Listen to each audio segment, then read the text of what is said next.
안녕하세요. 최창우의 컬러 매니지먼트 강의 오늘은 21번째 시간이죠. 지난 시간으로부터 사실 몇 달이 지났는데요.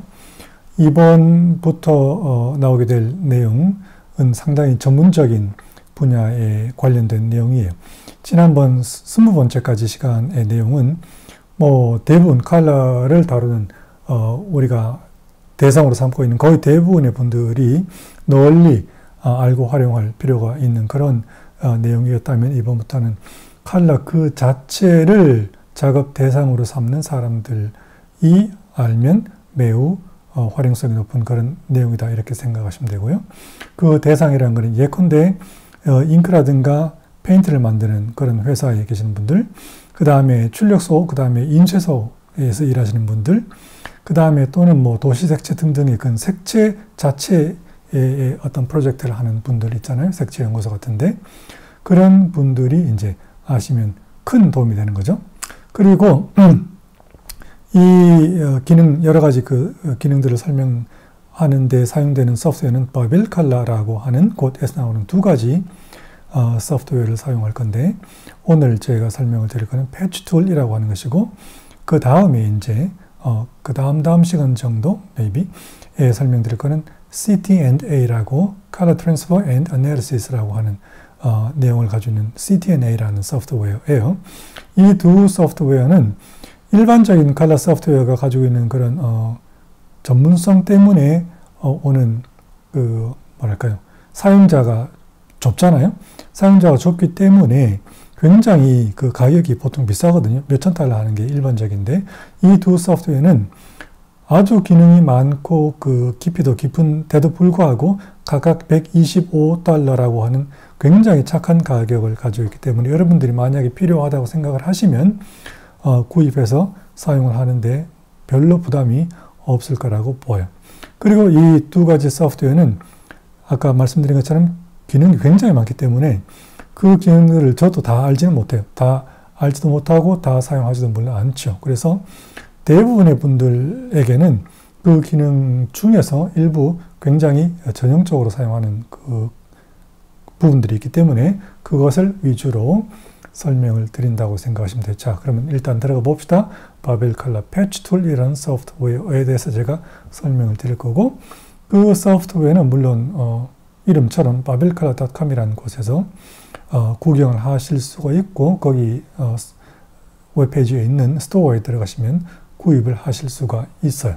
아래에 보이는 것처럼 125달러라고 되어 있죠. 업그레이드를 할 때 버전이 5, 6 이렇게 나갈 거 아니에요. 5에서 6, 6에서 7 이렇게 업그레이드가 될 때는 제 기억에 얼마를 냈더라? 75불인가 60불인가 하여튼 그 정도, 반 정도 되는 가격을 내면 업그레이드를 할 수 있죠. 자, 어쨌든 그렇게 구입을 하시는 것이고, 내용을 이제 간략하게 서머리를 해서 설명을 드린다면, 일단 이 패치 툴이라고 하는 소프트웨어가 무엇을 할 수 있는가? 당연히 패치 툴이라는 것으로 무언가 작업을 하시려면 컬러에 관한 어떤 데이터 파일이 있어야겠죠. 그죠? 그 컬러에 관한 데이터 파일을 어떤 파일인지 바로 다음에 설명을 드리고, 컬러에 관한 데이터 파일을 일단 가지고 들어와서 임포트해서 보는 것, 시각적으로 보는 것, 이것이 굉장히 중요한 기능이에요. 어떤 파일들은 다 글자로 되어 있을 거 아니에요. 물론 그 속의 파일은 이제 영일 같은 그런 바이너리 데이터로 되어 있겠지만, 어쨌든 숫자로 되어 있을 터인데, 그것을 우리가 실제로 열어서 그게 어떤 색깔인지를 눈으로 보는 것은 굉장히 중요하거든요. 그래서 시각적으로 파일 데이터를 보는 것, 첫 번째 기능이고요. 그 다음에 보고는 그것을 일부 편집을 할 수가 있어요. 순서를 바꾼다든가 어떤 거를 삭제한다든가 이런 등등의 편집을 하실 수가 있을 것이고, 그 다음에 그런 데이터를 만들기 위해서 실제로 어떤 샘플을 측정을 하실 수가 있고요. 색 표집을 측정을 하든 뭘 측정하든 불빛을 측정을 하든 모니터를 측정하든 이렇게 여러 가지 대상물을 측정을 하실 수가 있고요. 물론 측정하시려면 측정기가 있어야 되죠. 오늘 우리가 사용할 i1 Pro 2 같은 등등의 그런 측정 기구가 있어야겠죠, 당연히. 그 다음에 여러 가지 컬러 데이터를 열어놓으면 그 데이터를 서로 비교를 할 수가 있어요. 비교를 하실 때에는 반드시 그 두 가지 비교되는 대상들은 개수가 동일한 것이어야 돼요. 10개 데이터면 10개 데이터, 1개면 1개, 100개면 100개 이렇게 같은 숫자를 가지고 있는 두 개의 컬러 데이터를 서로 비교한다 이거죠. 아니면 한 가지 컬러 데이터, 뭐 10개의 어떤 샘플을 열어놓은 파일이 있다고 합시다. 그러면 그 데이터 안에서 어떤 컬러와 다른 컬러를 비교한다. 그런 건 물론 가능하고요. 그 다음에 여러 가지 데이터를 열어놨을 때 물론 마찬가지로 숫자가 같은 어떤 대상 데이터가 있을 때 그 데이터를 두 개 이상의 데이터를 평균을 내는 것이 가능하고요. 그 다음에 여러 나누어진 데이터를 하나로 합치는 것도 물론 가능하고요. 그 다음에 LAB를 뭐 예를 들면 먼셀이라든가 아니면 RGB, CMYK 등등으로 다른 컬러 노테이션으로 변환하는 것이 물론 가능하고요. 그 다음에 그렇게 변환된 여러 가지 작업이 된 상태를 이미지라든가 아니면 마찬가지로 어떤 자기가 원하는 종류의 데이터로 내보내기가 가능하다.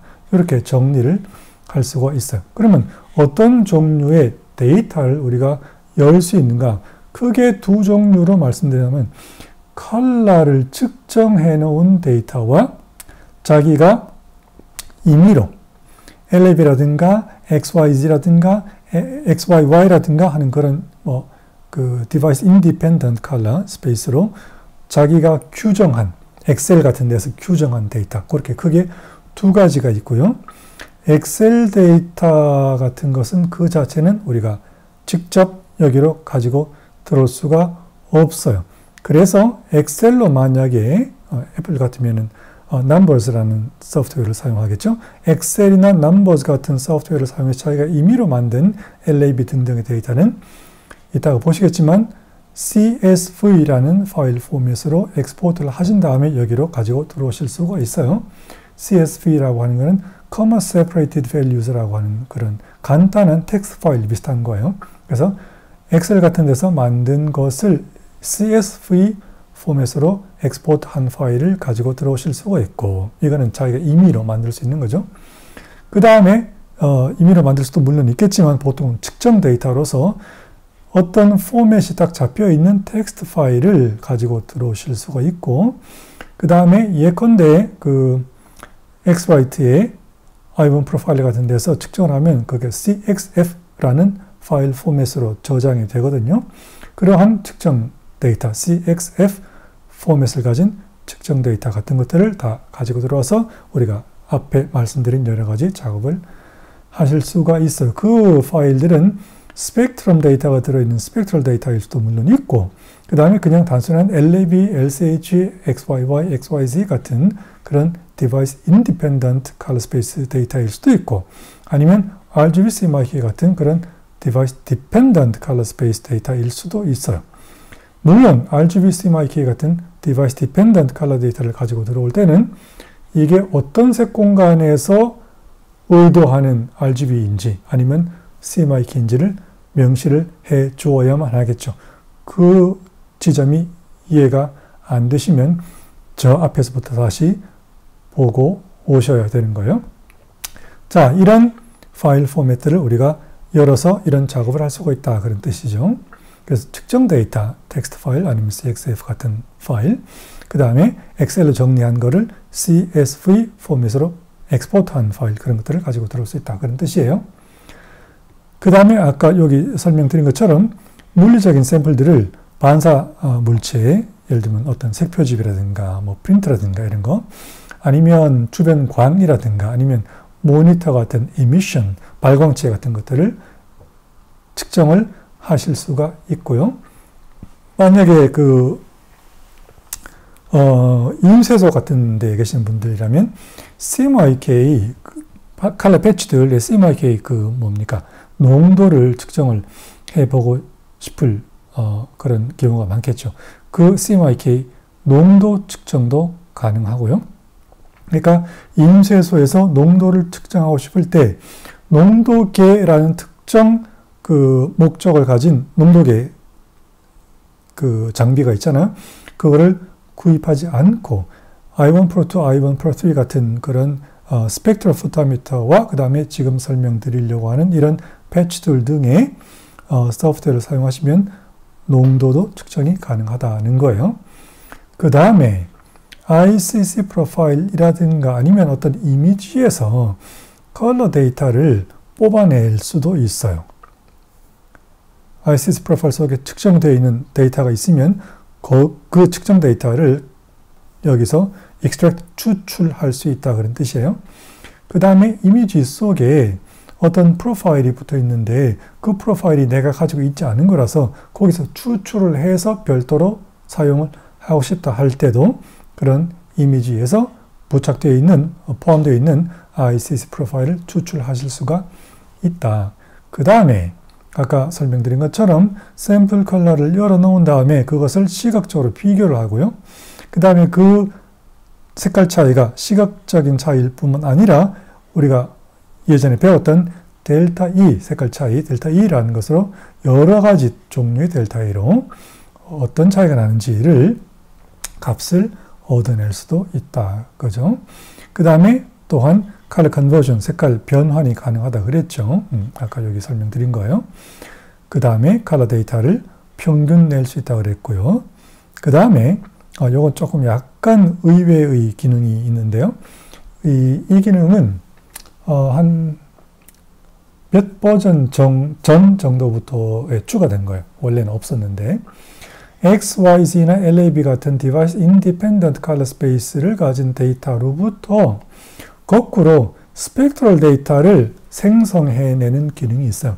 이건 마치 어떤 것과 똑같은 예는 아니지만 얼추 비슷하게 예를 들자면 마치 어떤 것과 비슷한 건가 하면 JPEG 파일로부터 RAW 파일을 생성을 해내는 거예요. 이게 말이 안 되는 거 사실은. 그죠? 어떻게 이미 JPEG은 계산이 끝난 건데 거기에 RAW 데이터는 벌써 이미 사라진 상태인데 그 JPEG을 가지고 이미 날아간 지 오래된 RAW 파일을 생성을 해내는가 약간 비슷하긴 한데 이거는 어떤 뭐랄까요? 속 내용이 있는가 하면 전형적인 경우라면 이럴 것이다 라고 추정을 해서 스펙트럴 데이터를 만들어내는 것인데 그 전형적인 경우라 하는 것이 무엇인가? 이런 값을 가진 디바이스 인디펜던트 데이터라면 그것이 만약에 몬셀 컬러라면 몬셀 컬러 실제 샘플은 이런 스펙트럴 데이터를 가졌을 것이야 라고 몬셀 데이터 기준으로 스펙트럼 데이터를 만들어내는 거예요. 하여튼 그런 속 내용을 가진 형태로 숫자 데이터로부터 스펙트럴 데이터를 거꾸로 생성해내는 것도 가능은 하다. 물론 이건 전형적인 경우에 이럴 것이다 라고 추정하는 거기 때문에 딱 모든 경우에 잘 맞는다라고 생각하면 안 되겠죠. 그 다음에 디스플레이 체크라고 하는 기능이 또 있어요.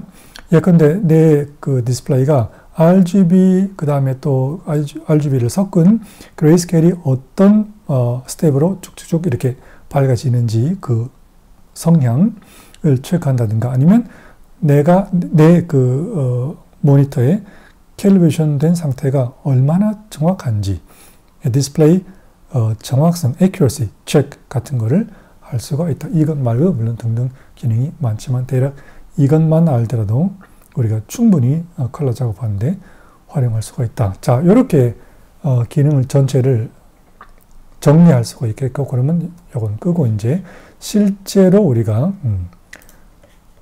패치 툴을 열어서 한번 작업을 시작을 해 봅시다.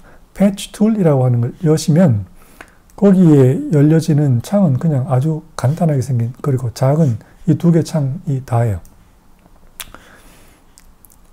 요거는 파일을 열 때 보통 사용하는 것이고 요거는 열린 파일에서 뭔가 여기 인포라고 되는 것처럼 여러 가지 정보를 확인하는데 사용을 한다 이렇게 생각하시면 되죠. 일단 뭘 열어야지 작업이 가능할 거잖아요.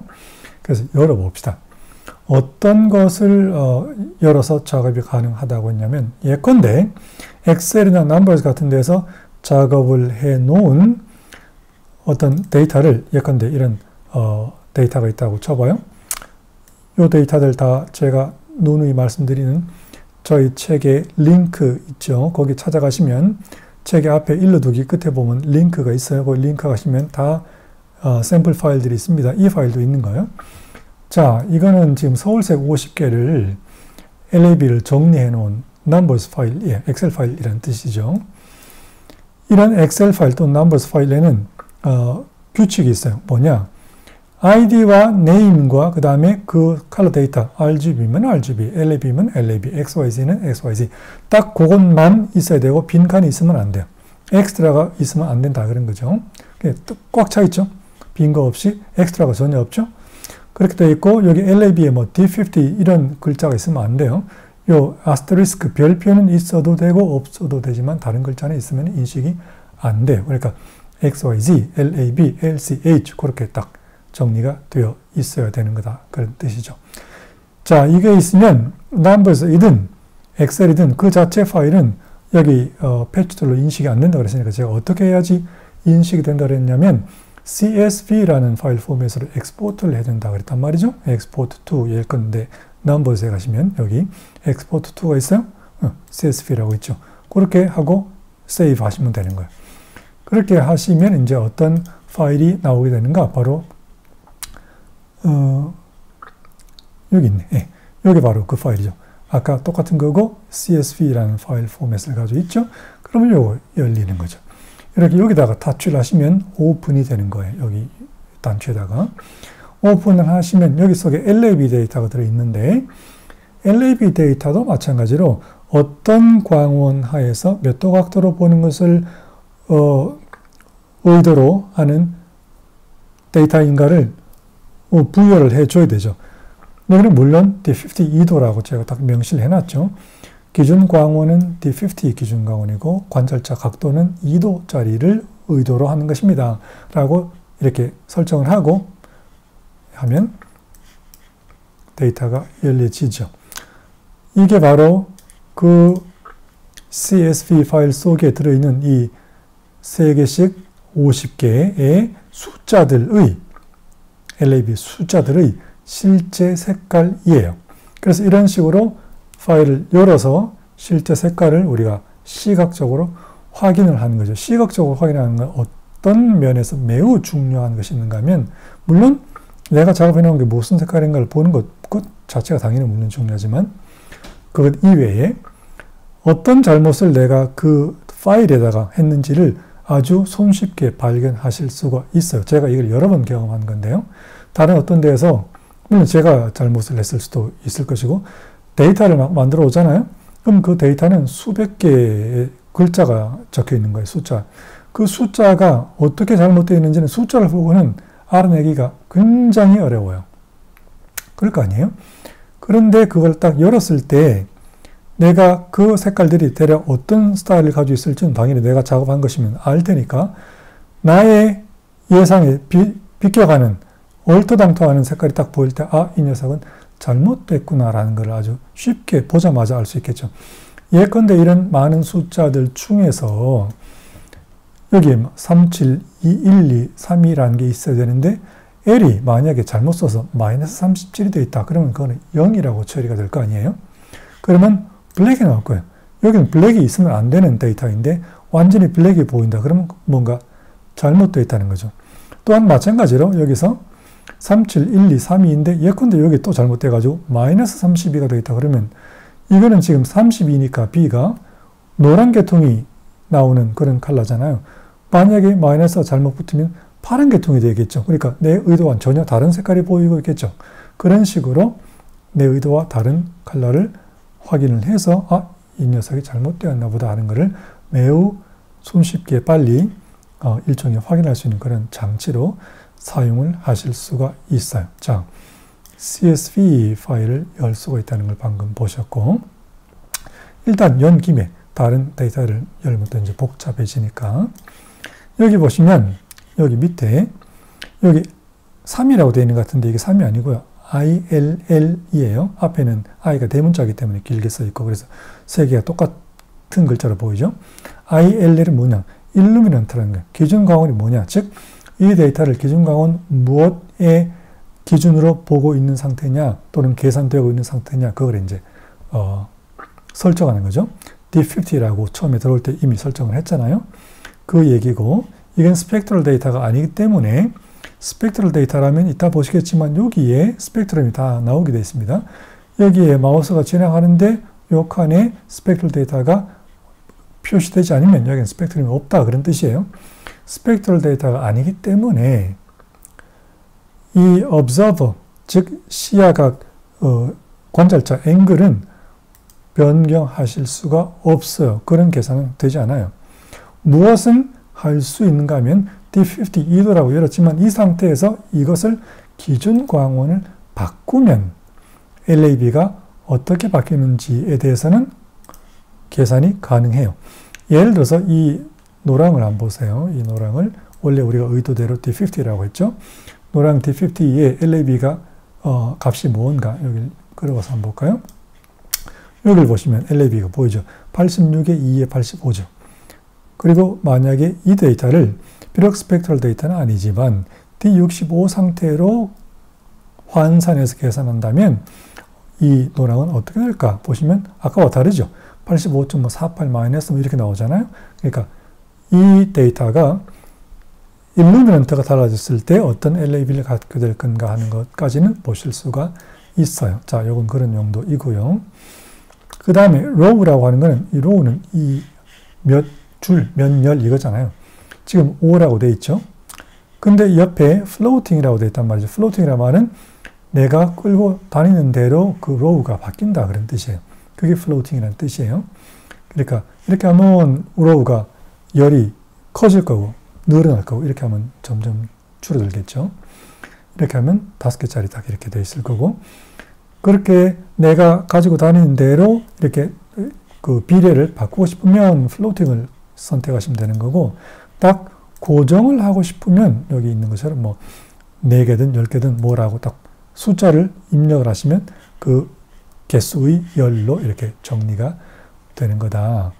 자, 그리고 또 하나 컬러 데이터는 여기서 열린 컬러 데이터는 그 데이터라는 게 순서가 있잖아요. 1번부터 몇 번까지, 여기는 50개니까 50번까지 있겠죠. 그 순서는 반드시 지금 열려있는 현재 상태에서 왼쪽 위가 1번이에요. 여기에서부터 아래로 그 다음 칼럼으로 오른쪽으로 가서 여기가 제일 마지막인 50번이 되는 거예요. 아시겠죠? 그러니까 그 순서도 어떻게 되는지를 알고 계셔야 돼요. 이렇게 되는 것이 아니고요. 이렇게 오른쪽으로 와서 여기가 마지막이 되는 것이다. 자, 기본적인 순서가 그렇게 돼 있죠. 이렇게 또 데이터가 있으면 그 데이터에는 탭이 기본적으로 3개가 있어요. 자, 다시 원래 데이터인 D50에 돌립시다. 3개의 탭이 있어요. 그죠? 이건 패치 뷰라고 하는 탭이고요. 시각적으로 보여주는 탭이죠. 두 번째 탭은 태뷸러 데이터 탭이니까 이거는 엑셀처럼 이렇게 스프레드시트 타입으로 보는 거를 말하는 거예요. 보시다시피 그 데이터의 ID, 번호, 그 다음에 이름, 그 다음에 LAB 숫자가 쫙 나와 있죠. 그리고 이 데이터는 원래 이거밖에 없었잖아요. 그러니까 지금 그냥 들어오시면 이 LAB 데이터밖에 없지만 여러 가지 추가적인 데이터도 여기서 확인하실 수가 있는데 어떻게 확인을 하시는가? 이 헤더라는 열을 오른쪽 클릭하시면 여기에 자기가 추가적으로 보고 싶은 컬러 데이터를 선택할 수 있는 옵션이 나와요. 여기서 만약에 RGB를 선택하시면 그 컬러 데이터에 대한 RGB가 여기 나오는데 이 RGB는 그러면 우리가 이미 이때까지 배워온 것을 아신다면 RGB는 그냥 RGB라는 게 없어요. 반드시 어떤 컬러 스페이스를 가지고 있는 RGB인지, 즉 어도비 RGB인지 뭔지를 규정을 해야만 그 LAB가 그 RGB로 변환이 또는 계산이 되는 거잖아요. 그래서 어떻게 그 RGB를 선택하는가? 바로 여기 밑에서 내가 원하는 RGB를 선택을 하시는 거예요. 예컨대 아까 그 LAB들이 서울색 50개 LAB가 sRGB로 어떤 숫자인지 알고 싶다 그러면 여기서 sRGB라고 하는 걸 선택을 하시는 거예요. 그러면 sRGB가 이거는 여기 데이터이기 때문에 소수점 3자리까지 막 나와 있죠. 첫 번째 컬러는 224.167이고 뭐고. 그런데 여기에 잘 가다 보시면 마이너스 같은 거가 있는 데이터가 예컨대 여기도 지금 보이잖아요. 29번 데이터를 봤더니 B가 마이너스 29가 나왔어요. 이 마이너스는 뭐냐? 조금 이따 설명을 드릴게요. 자, 그리고 CMYK도 알고 싶어? 마찬가지 CMYK도 그냥 CMYK라는 것은 존재하지 않으니까 어떤 CMYK로 이 LAB가 그 CMYK에 해당하는지를 내가 설정해 주어야만 하니까 예컨대 그래컬 2006 CMYK 기준으로 했을 때 CMYK가 어떤 값을 가지고 있는가를 알고 싶다면 그걸 먼저 선택을 하시고 여기서 CMYK 데이터를 선택하는데 여기서 한 가지 RGB 데이터는 보통 Relative Colorimetric을 선택하시고 CMYK는 지금은 단색을 다루는 거기 때문에 CMYK는 Absolute을 선택을 하시는 것이 일반적이다.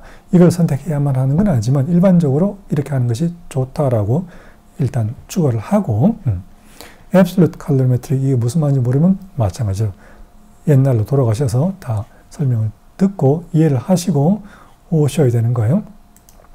여기서 이제 CMYK 이런 상태로 해놓고 CMYK를 하면 이 LAB는 이 Greco 2006 Coded Version 2 프로파일로 Absolute Colorimetric으로 변환했을 때 이런 숫자다라고 딱 나오는 거죠.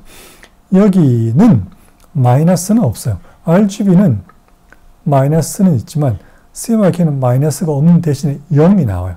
그래서 CMYK와 RGB 데이터에서 CMYK처럼 0이 나온다든가 RGB처럼 마이너스가 나온다든가 아니면 CMYK는 맥시멈 100이죠. 100이 나온다든가 RGB는 맥시멈 255죠. 255가 나오는 그런 패치는 무슨 뜻인가? 그 CMYK와 그 RGB 공간보다 이 LAB 데이터는 더 바깥에 있다. 즉 out of gamut color이다. 그런 뜻이에요. 여기 LAB 데이터를 이 CMYK가 이 RGB가 다 담고 있을 보장은 당연히 없죠. 다 담지 못할 확률이 상당히 커요. 자, 그럴 때에 그런 거를 볼 수 있나? 네, 볼 수 있어요. 어디 볼 수 있는가? 세 번째 탭인 3D Graph라고 하는 데 오시면 그런 걸 볼 수 있어요. 첫 번째, 지금 여기 당장 보이는 것이 우리가 열어놓은 50개 데이터가 LAB 공간에서 가지고 있는 위치들을 보여주는 거예요. 보이시죠? 크기를 조절하고 싶으면 옵션 또는 PC는 Alt겠죠? Alt를 누르고 마우스를 왔다 갔다 하시면 이렇게 크기가 조절이 되고요.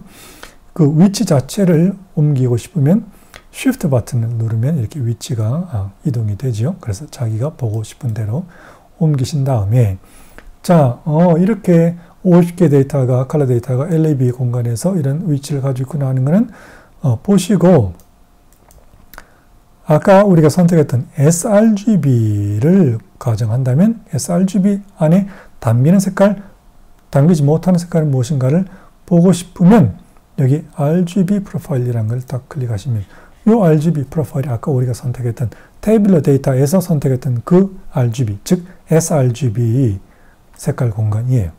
sRGB를 딱 대입했을 때 이 컬러, 우리가 이미 배운 내용을 따라오신 분들은 알겠지만 이 짙은 사이언 쪽에 있는 것들은 거의 대부분의 경우에 모니터로도 안 나오고 당연히 sRGB로도 안 나오죠. 그러니까 딱 보이잖아요. 바깥에 있다. 얘는 담지 못하는구나. 그러니까 무엇을 할 수 있는가? 전형적인 sRGB 정도의 공간을 가지고 있는 모니터에서 이 색깔은 정확하게 보지 못하고 있다. 그런 뜻이죠. 그 다음에 여기에 있는 이 노랑은 거의 나오는 셈이고 이 꽃담황토라고 하는 오렌지색 거기 담지 못하죠.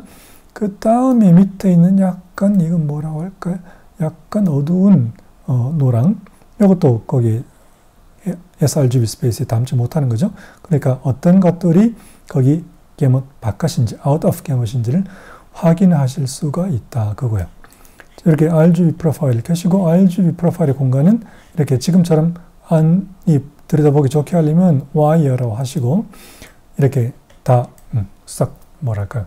플랫한 표면에 있는 것처럼 하실 때는 플래시라고 하시면 되는 거다. 그 다음에 안을 얼마나 들여다보고 싶은지를 뭘로 조절하는가? 요거 opacity 또는 transparency 이거 가지고 조절하시는 거다. 그런 뜻이에요. 그래서 그렇게 하는 거다. 그러면 당연히 아까 우리가 정해놓은 grecal CMYK도 이렇게 할 수 있겠네. 그렇죠. RGB 끄고 CMYK.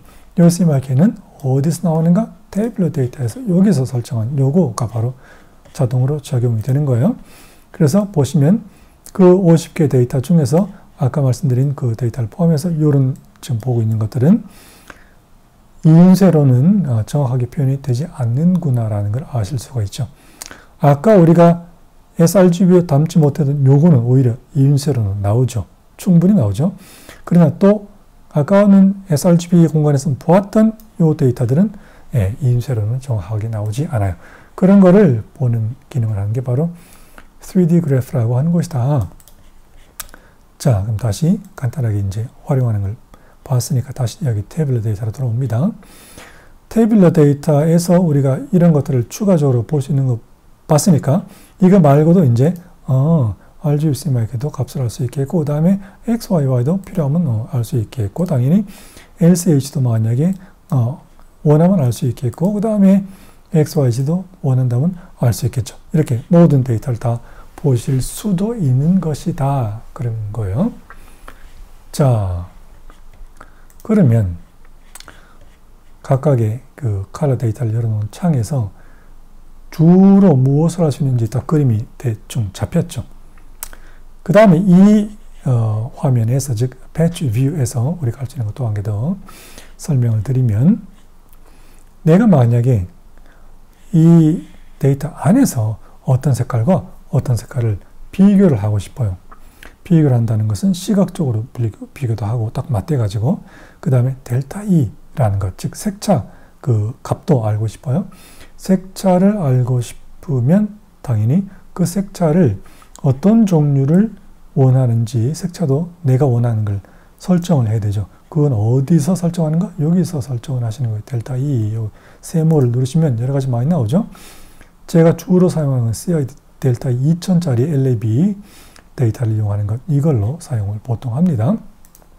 자, 이렇게 설정을 하시고 예를 들어 이 녀석과 이 녀석은 얼마나 차이 있는가 보시면 제가 원래 아무것도 없는 데서 한 개를 먼저 클릭하니까 얘가 까맣게 바뀌었죠. 그러면 일단 얘가 일종의 기준이 되는 거예요. 이 기준이 되는 건 다시 이거를 클릭하기 전까지는 변경되지 않아요. 못 박혀 있는 거죠. 그 하나 못을 받고 이제 거기에 대하여 비교를 하고 싶은 대상은 마우스를 그냥 옮겨가면 되는 거예요. 아까 이거하고 비교를 하고 싶다 그랬으니까 여기 위에 마우스를 놓으니까 여기 끌고 와서 한번 볼까요? 제가 여기 위에 마우스를 놓으니까 여기에 데이터가 보이죠.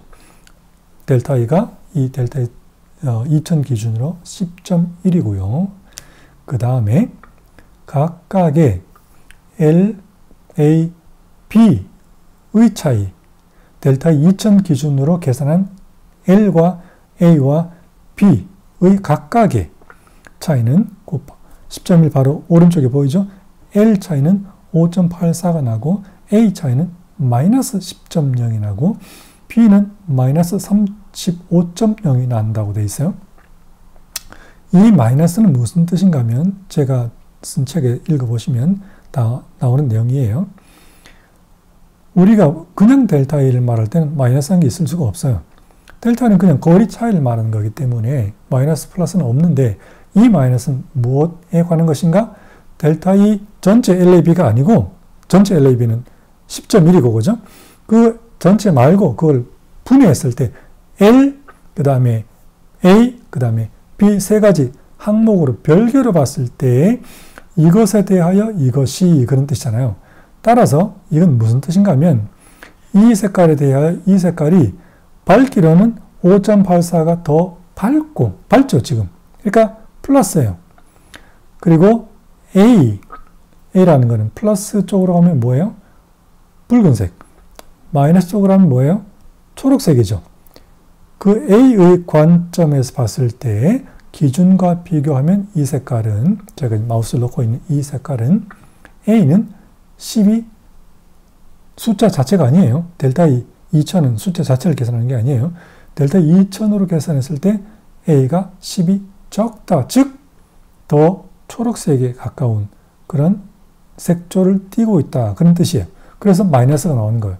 그 다음에 B를 했을 때 마이너스 35는 B는 마이너스 쪽으로 가면 그거는 푸른색이죠. 따라서 이 경우에 이 색깔은 밑에 있는 기준과 비교했을 때 푸른색 쪽으로 색깔 차이가 35 정도 차이 난다. 그런 뜻이에요. 그래서 그런 의미에서 마이너스 값이 있다. 그런 뜻이죠. 그럼 얘하고 한번 비교를 해볼까요? 얘하고 비교를 했더니 이 밑에 색깔하고 이 아주 세츄레이션이 강한 이 오렌지하고는 비교를 하니까 델타 E 전체로는 2000으로 16.7이 나는데 L은 얘가 3.94가 더 어둡고 그러니까 마이너스 3.94가 나왔죠.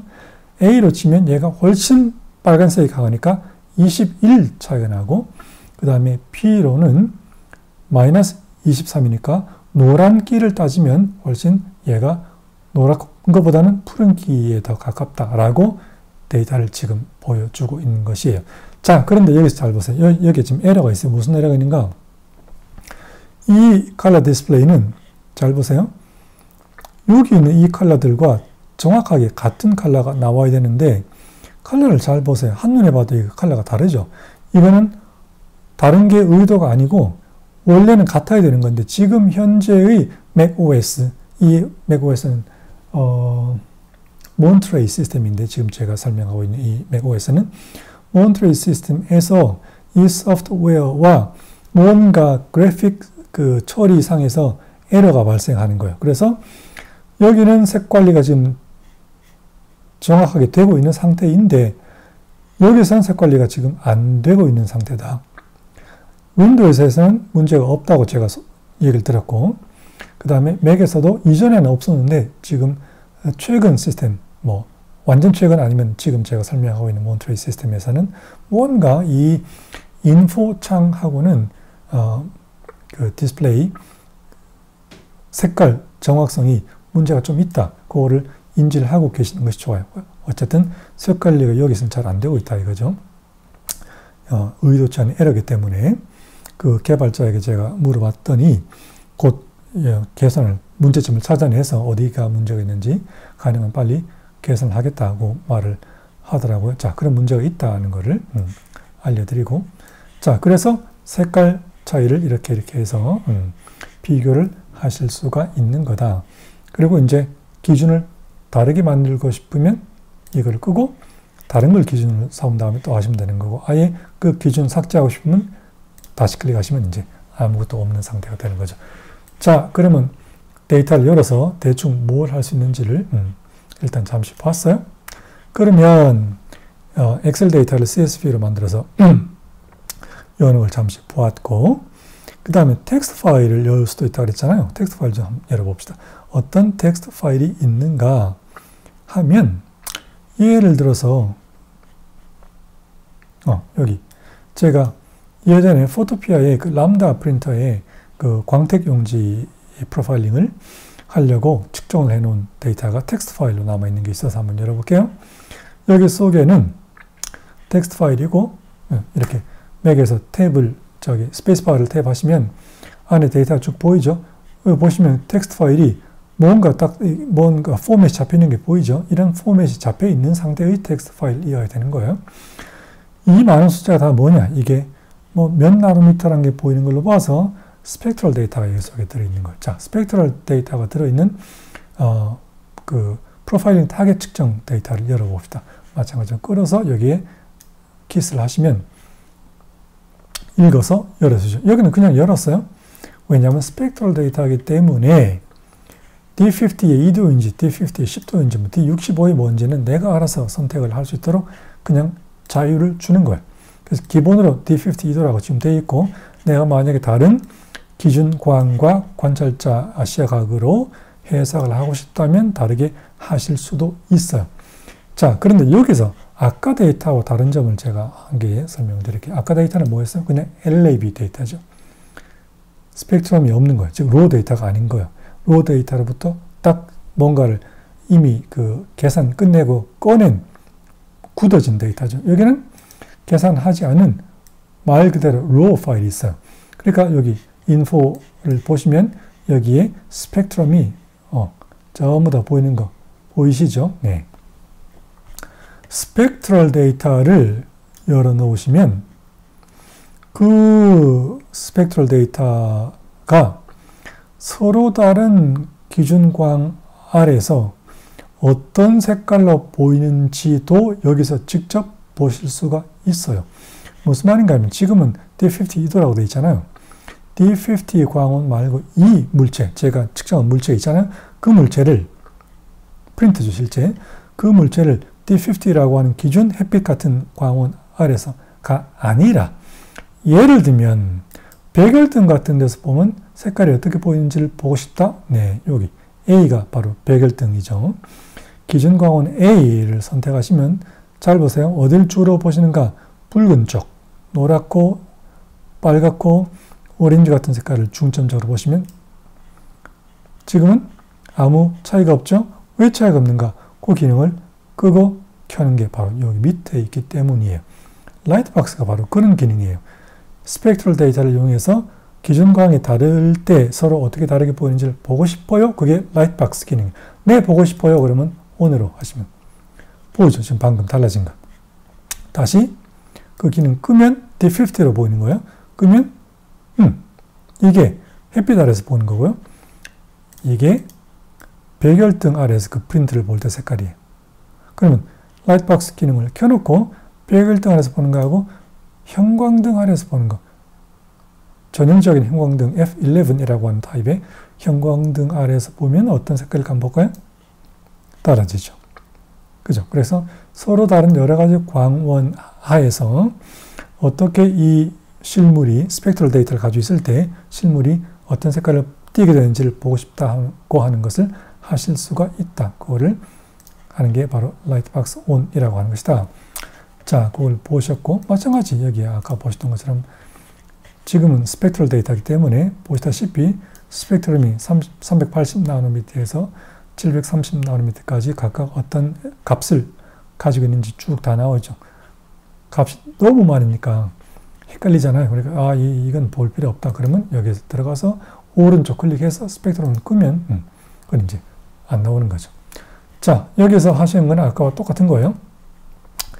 자, 한번 또 들어왔으니까 한번 봅시다. 이거는 뭐냐? 일단 세모키 끄고 요게 지금 그 포토피아의 람다 프린터가 광택 용지에서 보여주는 색깔들의 게임이에요. 여기 속에 있는 건 다 낼 수 있는 거예요. 여기 바깥에 있는 건 낼 수가 없어요. 전형적으로 람다라든가 라이트젯 같은 거 그런 종류의 프린터는 이런 성향의 컬러 게임을 가지고 있어요. 가장 특징적인 것은 바로 이 엉덩이예요. 파란, 블루와 마젠타가 이쪽으로 이렇게 쭉 오른쪽으로 쳐지면서 이렇게 많이 나와 있죠. 그러니까 굉장히 짙은 마젠타, 그 다음에 마젠타를 띠는 블루가 아주 뭐랄까요, 짙게 나온다는 거예요. 이 엉덩이는 컬러 게임이 이것보다 훨씬 넓은 잉크젯 프린터로도 이건 낼 수가 없는 거예요. 그 람다나 라이트젯 프린터만 낼 수 있는 거예요. 자, 어쨌든 이 게임과 RGB를 여기서는 뭐 어도비 RGB라고 한번 해볼까요? 어도비 RGB와 비교를 한번 해보시면 어도비 RGB의 스펙트럼 안에 여기 람다가 낼 수 있는 이 사인 계통은 담기지 않고요. 어도비 RGB에서 못 봤던 것도 나온다 그런 뜻이죠. 그 다음에 이 약간 오렌지색을 띠는 이 노랑 그거 어도비 RGB에서 볼 수 없는 거예요. 그 다음에 여기 있는 끝에 있는 마젠타도 어도비 RGB에서 다 낼 수가 없는 거예요. 물론 기타는 다 뭐 내고도 남죠. 자, 어쨌든 이렇게 게임옷을 비교를 할 때 사용을 하실 수가 있다.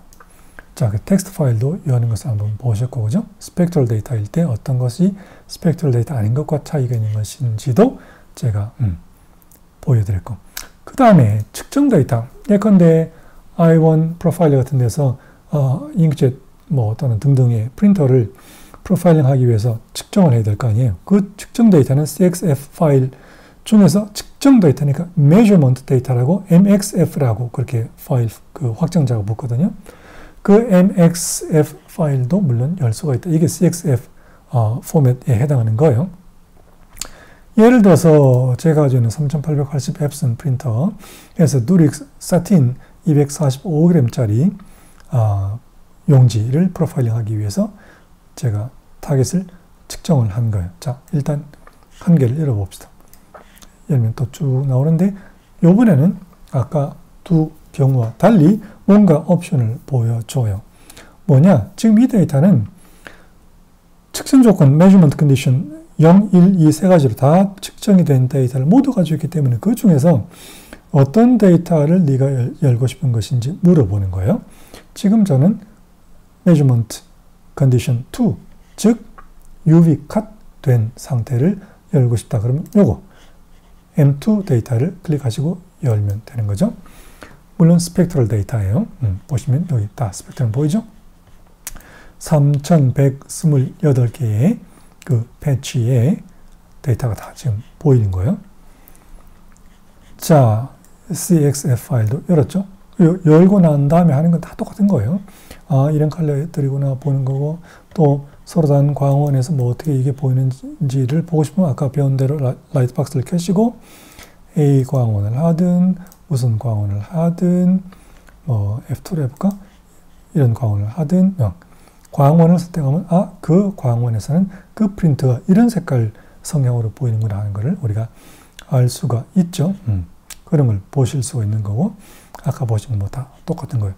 자, 그러면 여기서 이제 뭘 할 거냐면 똑같은 건데 제가 두 번 측정을 했어요. 같은 거를 일단 한 번 측정하고 또 똑같은 걸 다시 별도로 한 번 더 측정을 한 거예요. 그래서 제가 여기 대쉬, 프라임 뭐 하나 딱 찍어놨죠. 아까 401에서 401 이게 바를 한 개 찍었잖아요.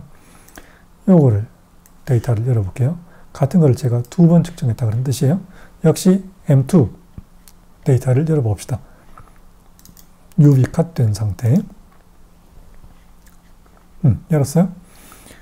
그래서 열어서 뭐를 하는 거냐? 자, 이 두 개의 데이터를 활용해서 제가 뭐를 보여드릴 건가 하면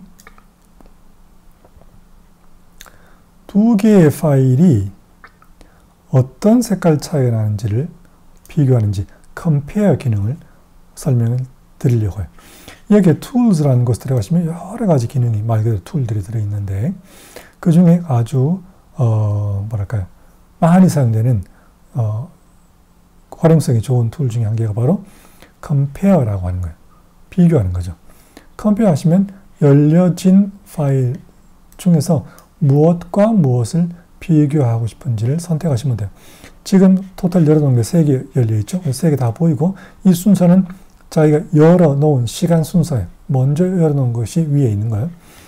자, 그래서 이 녀석과 두 번째 연 거죠. 세 번째 연 거를 D50 2도 기준으로 했을 때 델타 E를 비교해서 보고 싶다. 이게 컴페어예요. 해봅시다, 일단. 그러니까 쭉 계산을 한 다음에 저한테 결과를 보여주죠. 뭐라고 보여주는가? 일단 델타 E 포뮬라는 공식은 델타 2000을 사용하라 그랬고 그 다음에 뭐 D50 2도 기준으로 하라 그랬고 그죠? 그 다음에 중요한 건 뭐냐? 이게 지금 현재 비교를 하고 있는 중이에요. 비교된 결과예요, 이게. 이 중에서 내가 하도 숫자가 많으니까 지금 3000개가 넘잖아요. 이 중에 어느 정도 색깔 차이가 나는 거는 무슨 색깔 테두리로 또 색깔 차이가 꽤 많은 거는 무슨 색깔 테두리로 이거를 딱 한눈에 보고 싶어 라고 하는 걸 어디에서 설정하는가? 여기에서 설정하는 거예요. 지금 현재는 델타 2000 기준으로 0.5 이상이 되면 노란 테두리를 눌러주시고 이 녀석들 보시면 여기 델타 E 한번 보세요. 여기 보이죠? 델타 E가 뭐예요? 0.55 나오죠. 그러니까 노란 테두리가 쳐 있죠. 델타 E 1.0 이상이면 요거 좀 요주인데 그래서 빨간 테두리를 쳐서 보여달라. 그렇게 내가 명령을 한 상태죠. 여기 보시면 델타 E 지금 1.61이라고 되어 있죠. 이렇게 델타 E가 얼마나 차이가 나는지를 내가 정한 기준에 따라 두 가지, 딱 두 단계로 정한 기준에 따라서 노란 또는 빨간 테두리를 둘러서 눈에 띄기 쉽게 만들어지는 것도 있고, 이 기준은 내가 물론 정하기 나름이에요. 0.5 너무 각박하니까 1.0, 2.0을 하고 싶어. 그러면 여기서 이렇게 선택을 하면 되죠. 1.0, 2.0 했더니 이제 거의 테두리가 없고 1.0 이상 2개, 2.0 이상 1개 이렇게 나와 있어요. 그죠? 자, 그래서 시각적으로 아, 이렇구나 라고 봤어요. 그래서 1.0 이상, 2.0 이상 내가 준 기준에 부합된 애들이 어떤 녀석들인지도 골라낼 수 있죠. 그 다음에 이 지금 색깔들은 너무나 그 색깔 차이가 근사하기 때문에, 근사하기 좋다는 말이 아니라 가깝기 때문에 차이가 없지만 실제로는 다 차이가 조금씩 있는 거예요. 그래서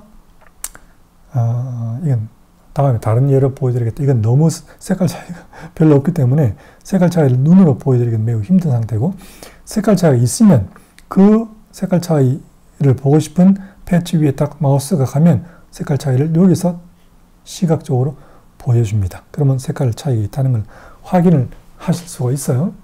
그래서 눈으로 아, 이게 두 패치가 이렇게 차이 나는구나 하는 걸 확인을 하시고, 눈으로 물론 보는 것도 중요하지만 소위 QC, Quality Control을 하시려면 숫자가 나와야 돼. 그죠? 전체가 얼마나 차이 나는지, 그리고 심하게 차이 나는 거는 얼마가 차이 나는지 이런 걸 숫자로 봐야지 그게 품질 관리가 되잖아요. 그런 품질 관리를 하기 위해서는 어디로 들어가는가? 여기 스태트라고, 스태트라는 게 뭔 뜻인가? statistics, 즉 통계라는 뜻이에요. 통계라는 창에 가시면 여기 지금 이 샘플이 너무 듬성듬성 나왔기 때문에 조금 더 자잘하게 하시려면 more beans라고 이렇게 하시면 돼요. 자, 여기에서 통계를 보여줘요. 3128개의 패치들을, 똑같은 패치죠. 두 번 측정해서 제가 그 두 개의 측정된 파일을 서로 비교를 했더니 3128개의 토탈 평균은 델타 E 0.13? 예, 0.13이라는 말 차이 거의 없다 그거죠. 측정기의 오차도 거의 되지 않는 정도. 예, 그러니까 굉장히 정확하게 측정이 된 상태다. 그런 뜻이죠. 그러나 어쨌든 측정이라는 것은 모든 게 다 완벽하게 되진 않으니까 개중에 좀 튀는 녀석들이 언제라도 있거든요. 튀는 녀석들이 얼마나 튀는가를 보시려면 어디로 가는가? 여기 맥스 에러로 가시는 거예요. 최대 에러가 전체를 다 따졌을 때 2.48짜리가 있다. 여기 2.48짜리 여기 한 개이기 때문에 지금 거의 보이지도 않지만 2.48짜리가 한 개 있다. 이 녀석이 최대 차이다. 그리고 전체 평균은 0.13인데 하다 보면 항상 이렇게 튀는 그 오차들이 있거든요. 그런 튀는 애들, 다수에 속하지 못한 애들을 뭐라고 보통 부르는가? 영어로는 outlier 그렇게 불러요. outlier. 그 편차가 뭐랄까요? 평균에 너무 많이 벌어진 애들, 그런 애들이 보통 10%가 보통 안 될 거 아니에요. 10%가 넘으면 그건 좀 문제 있는 거예요, 측정에. 그래서 그런 10% 이내의 outlier 측정 값들을 제외하고, 걔들은 뭐 너무 어차피 튀어서 평균을 보는데 별로 사실 도움이 실질적으로 안 돼. 걔들은 좀 빼는 게 낫겠다 싶으면 무엇을 보는가? 바로 베스트 90라고 하는 걸 보시는 거예요. 제일 안 맞는 애들 10%는 그런가 보다 하고 일단 빼고 전체를 봤을 때 잘 맞는 90%, 제일 틀리는 10% 뺀 애들을 평균했을 때는 델타 E가 0.11이다. 그런 뜻이죠. 자, 여기서 뭘 보실 수 있는지는 대충 아셨죠? 그러면 이걸 왜 하는가? 왜 하는가? 지금 보여드린 것처럼 측정 데이터를 그냥 비교를 하고 싶다? 뭐 할 수 있지. 그 용도는 보통 무엇인가? 저의 경우에는 좀 중요한 프로파일링을 할 경우에 측정을 아무리 조심해서 정확하게 한다고 해도 측정은 오차가 반드시 생겨요. 그래서 그 측정 오차가 내가 허용할 수 없는 상태까지 벗어난 것들이 혹시 있을지 모르니까 중요한 프로파일링에는 저는 항상 같은 패치를 2번 측정을 해요. 그래서 2번 측정한 다음에 그 두 개를 비교를 해요. 지금처럼 비교를 했죠. 그랬더니 제일 많이 나는 게 델타 2.48이 났단 말이죠. 2.48 사실 큰 것도 아니지만 그대로 그냥 아무거나 써도 되지만 개중 정확한 것을 원한다면 이 차이가 많이 나는, 조금 더 기준 내려볼까요? 어디에서 차이가 많이 나는가를 제가 위치를 보고 그 위치에 있는 애들을 제가 별도로 측정을 한 다음에 이 두 측정 파일 중에 어떤 측정 파일이 더 가까운지, 즉 두 개의 지금 측정 파일이 나머지는 거의 정확하게 똑같지만 이런 애들한테는 약간의 차이가 있다. 그러면 약간의 차이지만 그 둘 중에서 어떤 게 조금이라도 더 실제에 가까운지를 제가 확인해내는데 사용을 하는 거예요. 자, 그런 용도로 사용을 일단 할 수 있다. 그래서 데이터를 서로 비교하는 그런 역할이 있다는 것을 설명을 드리고요. 자, 그 다음에 일단 다시 조금 더 단순한 것으로 돌아갑시다. 서울색 50개짜리 돌아가서 이거 지금 LAB 데이터를 열었잖아요. 아, 그 LAB가 이런 색깔이구나 하는 거를 눈으로 봤죠. 언제나 잊으면 안 되는 것. 이 눈으로 보는 게 다 진짜 그 색깔이 이러면 반드시 갖춰져야 하는 첫 번째 조건이 뭐예요? 그 모니터는 반드시 캘리브레이션 되어야만 한다. 캘리브레이션 되지 않으면 정확한 색깔은 보실 수가 없어요. 캘리브레이션 되면 어떤 상태인지 시스템에 그 모니터 프로파일이 정해질 것이고 그 모니터 프로파일이 여기에 자동으로 인식이 돼요. 이것도 마찬가지 제가 지금 사용하고 있는 이 맥북 프로는 최근에 나온 근래, 최근, 거의 최근에 나온 거잖아요. 그, 익스트림, 레티나 맥북 프로 있죠. XDR 레티나 맥북 프로, 그 디스플레이 가진 기종 M1, M2 칩을 가진 거 있잖아요. 그 모니터들은 스스로 캘리브레이션 된다 그랬죠. 그래서 오히려 또 반대로 i1 Pro 2 이런 소프트웨어와 그 캘리브레이션 툴로 캘리브레이션 할 수 없다 그랬죠. 그래서 자기 스스로의 프로파일을 이미 공장에서 출하될 때 가지고 있는데 그 프로파일의 이름은 그냥 단순하게 Color LCD예요. 요게 바로 이 모니터의 프로파일 이름이에요. 이런 모니터를 사용하지 않으면 캘리브레이션 했을 때 그 모니터 프로파일 이름을 붙였겠죠. 그 모니터 프로파일 이름이 여기에 보이고 있어야지 정확한 컬러를 보실 수가 있다. 첫 번째 조건이에요. 두 번째 조건은 뭐냐? 당연히 아무리 캘리브레이션을 하더라도 어떤 색깔은 내 모니터의 게못 안에 들어오지 않을 수 있죠. 디스플레이 게못 안에 들어오지 않을 수 있는 거예요. 그래서 내 모니터가 이 색깔들을 다 보여줄 수 있는지 없는지, 내 모니터의 컬러 게못이 어느 정도인지를 스스로 인지하고 있는 것이 중요해요. 예컨대 지금 이 모니터는 애플 모니터니까 어떤 것과 가장 비슷한가? 디스플레이 P3 게못하고 가장 비슷해요. 그것이 어디 있는가? 디스플레이 P3라고 치면 나오죠. 이렇게 여기서 브라우즈해서 디스플레이 P3라고 지금 프로파일 로딩을 했죠. 그런 다음에 3D 그래프로 들어가시면 RGB. 요게 제가 보고 있는 이 모니터의 컬러 게못이에요. 제 모니터에서는 이건 뭐 보인다고 생각해야겠죠. 이 정도면. 여기에는 모든 패치가 다 정확하게 컬러 판단이 돼요. 그러나 아직도 많은 사람들이 사용하고 있는 sRGB 정도 되는 모니터를 보고 계신다면 아까 보여드린 것처럼 이런 패치들은, 샘플들은 정확하게 보지 못하는 상태다라고 하는 것을 언제라도 이해를 하고 계셔야 한다. 즉 상황 파악이 되어 있어야 한다. 그 시각적인 색깔을 보는데 그것이 정확하기 위해서는 두 가지 조건이 필요하다는 걸 방금 설명을 드린 것이에요. 자, 어쨌든 제가 지금 설명드리려고 하는 건 뭐냐. 열어놓은 데이터가 LAB란 말이지. LAB 데이터를 다른 데이터로도 내가 보고 싶어요. 또 이 LAB 데이터를 열어서 시각적인 걸 지금 봤는데 여기서만 보는 게 아니라 뭐 포토샵 같은 데서도 볼 수 있도록 아예 TIFF 파일 같은 걸 이미지로 만들어내고 싶어요. 그런 경우가 많겠죠? 어떻게 하는가?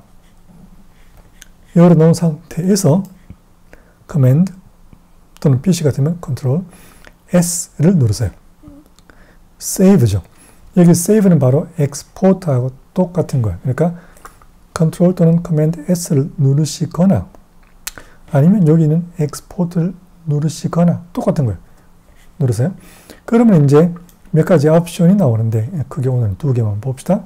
첫 번째, 방금 설명드린 것처럼 요 그대로 요걸 이미지로 사진으로 색깔을 많은 사람들이 볼 수 있도록 많은 사람들이 LAB 데이터를 주면 그 색깔이 뭔지 알아요? 모르지. 색깔들을 볼 수 있도록 이미지를 만들고 싶어 그러면 이미지에 들어와서 어차피 이미지가 될 거니까 이제 패치 한 개 한 개마다 디멘션 크기를 정해야죠. 한 개가 가로 세로가 뭐 15mm에 해상도, 이미지는 당연히 해상도가 주어져야지 생성이 되는 거니까 300ppi라고 합시다. 이렇게 디멘션을 정하는 거예요. 그 다음에 일단 이건 제외하고 TIFF 포맷으로 그 다음에 LAB 컬러 스페이스로 16비트로 이렇게 하고 싶다. 내가 원하는 걸 이렇게 설정을 해요. 그러면 이 상태로 엑스포트라고 하면 보기 쉽게 여기 안에 엑스포트를 해볼까요? 이렇게 세이브를 하면 여기에 방금 세이브한 게 보이죠? 이렇게 그대로 LAB 컬러로 이미지로 출력이 되는 거예요. 자, 그렇게 하시는 게 있고요. 그 다음 또 마찬가지 들어가서 뭐 RGB 데이터를 하고 싶다. 그러면 RGB를 하는데 여기 RGB는 RGB CMYK는 항상 어떤 RGB로 어떤 CMYK로라는 컨셉이 늘 있어야 되죠. 어떤 CMYK 어떤 RGB예요? 그거는 이미 여기서 결정을 한 거예요. 그러니까 여기서 뭐라고 설정되는지를 잘 보셔야 되는 거예요. 어도비 RGB로 했을 때 얘가 어떤 RGB인지 알고 싶다 그러면 여기서 어도비 RGB로 설정한 다음에 여기로 들어가서 이미지로 해서 RGB 16비트로 엑스포트를 하면 또 똑같이 한번 해봅시다. 나왔죠. 또 마찬가지. 아까는 LAB, 이번에는 요거 RGB. 자, 여기 RGB 데이터를 보시면 RGB 데이터를 보시면 어떤 파일은 어떤 파일일까?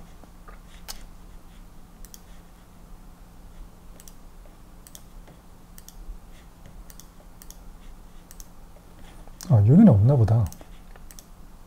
여기는 없나 보네요. 왜냐하면 이 전체 샘플들이 어도비 RGB 안에 거의 다 들어왔기 때문에 그러면 다시 돌아가서 sRGB를 한번 내봅시다. 여기서 먼저 설정을 해야 되죠. sRGB라고 하고 다시 하고 RGB라고 하고 오케이. 이거는 sRGB라고 이름을 붙이고 자 했어요. sRGB라고 나왔죠. 지금 같은 건데 한 개는 어도비 RGB 색 공간에 넣어서 만들어낸 거고 한 개는 sRGB 색 공간에 넣어서 낸 거예요. 여기서 한 개 제가 설명을 빠뜨린 게 있네.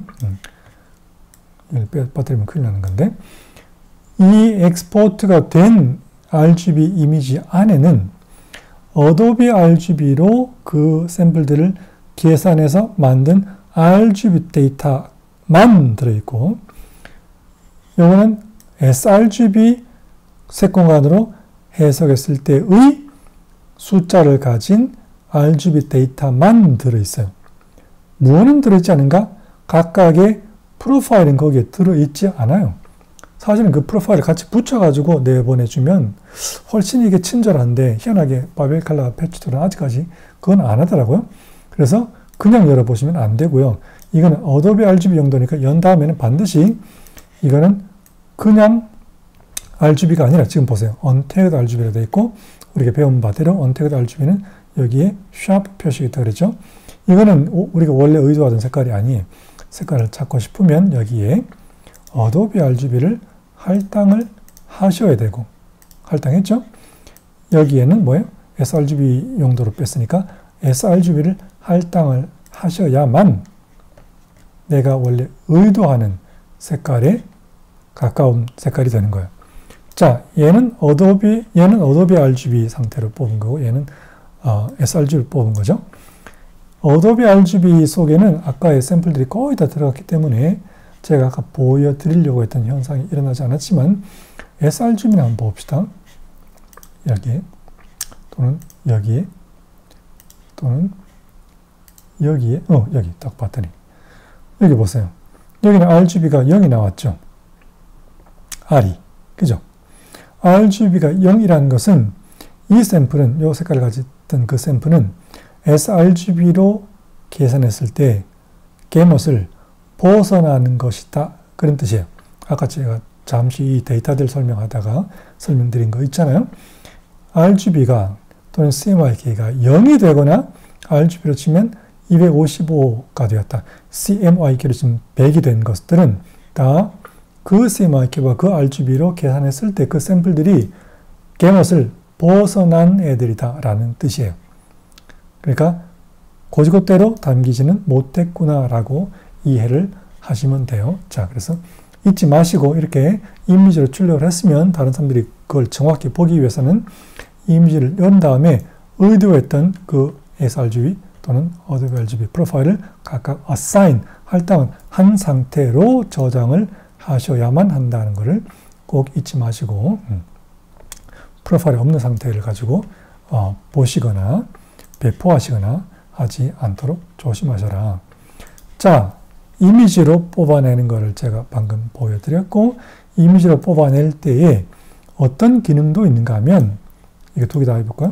이게 뭐냐? 보시면 알겠지만 각각의 패치 사이에 앞과 뒤에 여기 구분이 딱딱 되도록 흰 선, 까만 선을 딱 넣어서 눈으로 딱딱 구분되도록 아니면 그거를 실제 프린트했을 때 측정을 할 때도 측정기가 쉽게 그 얘들을 구분해서 측정할 수 있도록 사이 바를 넣어달라. 그게 바로 요거예요. 그 다음에 요건 뭐냐?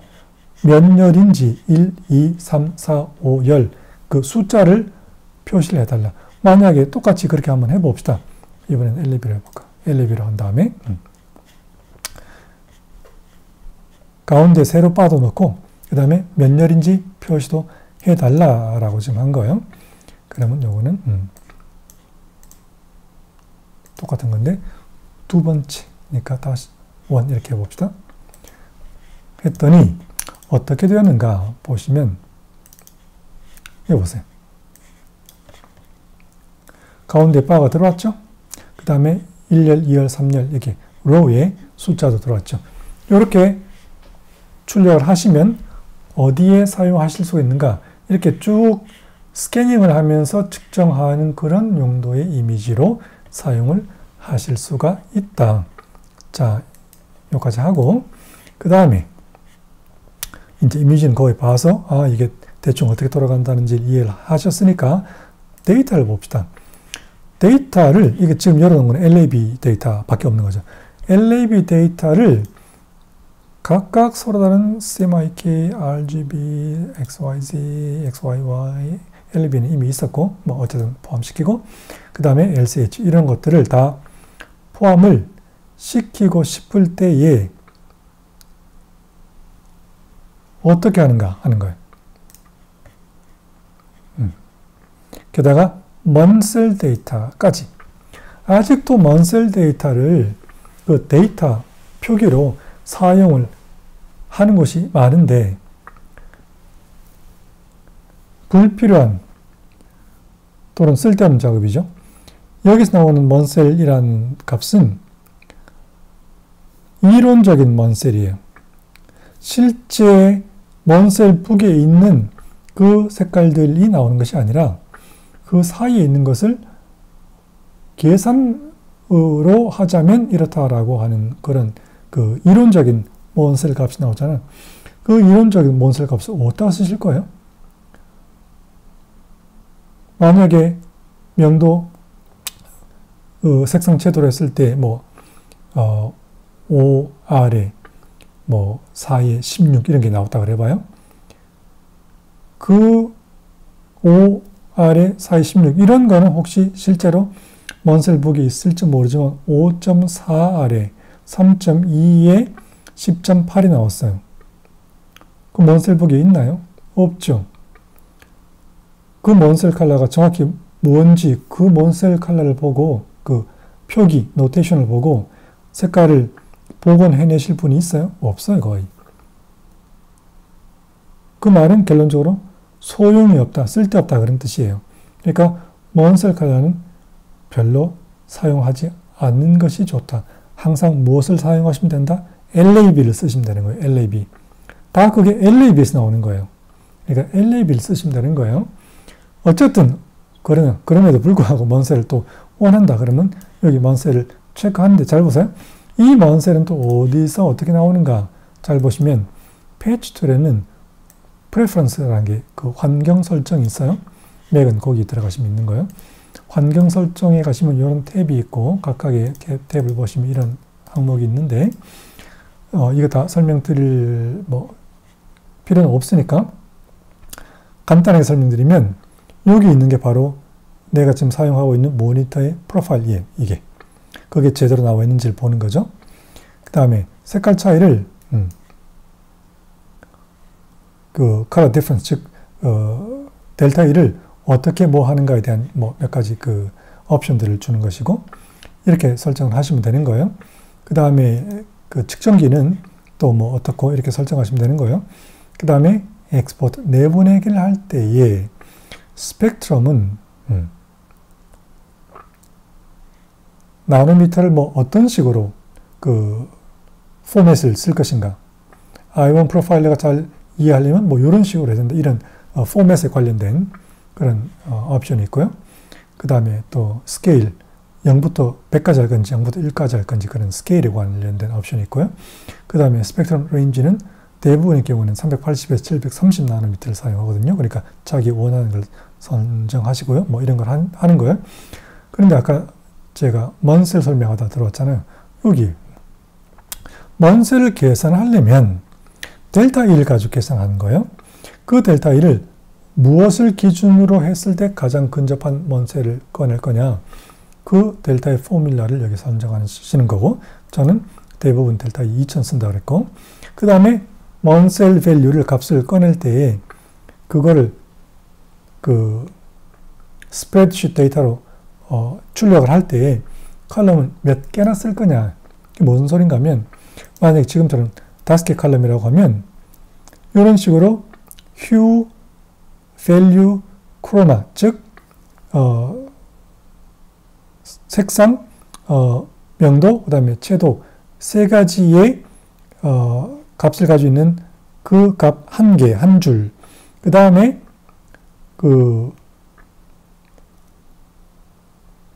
명도, 명도 맞죠? 아니, 휴 한 개. 그 다음에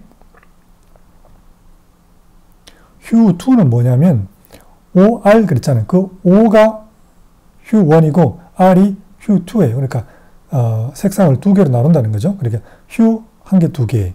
그 다음에 value, chroma 각각을 전부 다 다른 칼럼으로 쪼개가지고 데이터를 내보낸다. 그게 5예요. 4개 하면 여기 보이죠? 앞에 있는 이 종합된 거 빼고 휴, O, R, 이렇게. 그 다음에 원 칼럼만 하면 다 필요 없고 그냥 한 목에 그 정리된 모든 걸 다 가지고 있는 그 데이터만 한 칼럼에 딱 내준다. 그래서 자기가 어떤 데이터 포맷을 원하는지에 따라서 이렇게 포맷은 칼럼을 정하는 것이다. 그런 뜻이에요. 일단 다 갖고 싶으면 이렇게 5라고 하면 되는 거죠. 그 다음에 miscellaneous라는 데 가면 이런 게 있는데 그거는 나중에 설명을 하든가 말든가 할게요. 자, 일단 요런 그 프레퍼런스가 있다는 걸 확인하시고 여기에서 이런 설정에 따라서 먼 셀이 계산된다는 것을 아시고 다시 돌아갑니다. 그리고 아까 제가 이걸 설정했을 때는 이 먼 셀은 안 나왔단 말이죠.